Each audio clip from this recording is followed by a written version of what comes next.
Eu nunca vou esquecer. Um pastor no Caribe, minha esposa e eu fomos pregar lá, ele tem uma grande igreja lá. E estávamos na sala de estar dele uma noite e ele disse para mim e para minha esposa, ele contou que quando tinha 8 anos caiu numa vala numa construção, no Caribe. Ele estava lá indo para a igreja, toda semana. E a vala estava cheia de água porque estava na época da chuva, ele se afogou e morreu. Ouçam, por 45 minutos. Ele disse, John e Lisa, eu deixei meu corpo como o meu pé deixa um sapato, com todos os sentidos intactos. Ele disse, eu me lembro que quando eu deixei meu corpo, eu comecei a ir para baixo muito rápido e tudo ficava muito escuro. Ele disse, as trevas eram tão espessas. Ele disse que se eu fizesse assim, eu não via minha mão. A escuridão era tão espessa que parecia que eu vestia ela. E ele disse, quanto mais eu caía, ele disse, pior o medo ficava. E naquele momento eu percebi que não havia nada pior do que aquele medo que eu sentia. Ele disse, mas ficou pior. A cada movimento para baixo, ficava pior e pior. Ele disse, não temos medo para descrever aquele tipo de medo. Ele disse, não há um tipo de medo. E ele disse, eu ficava gritando, porque eu estou indo por esse caminho, eu vou para a igreja. Ele disse, eu sabia exatamente aonde estava indo. 8 anos de idade, ok?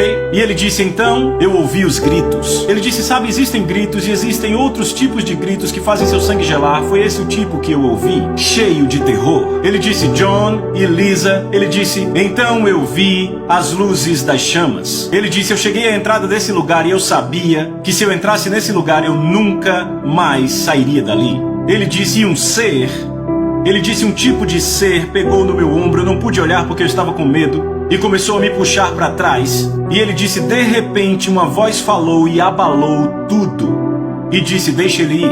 E o ser disse, não, ele é meu. E a voz disse, deixa ele ir, ele é meu. E ele disse, aquela coisa, aquele ser me deixou ir, e eu comecei a subir.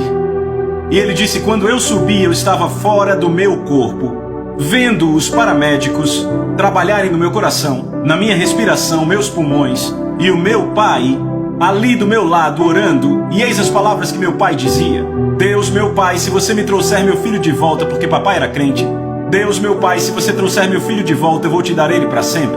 E agora aquele jovem é um pastor e ele já é pastor há anos no Caribe. Agora, eu falei com outra mulher que esteve no inferno, ouçam. O Senhor deixou que ela visse o inferno numa visão.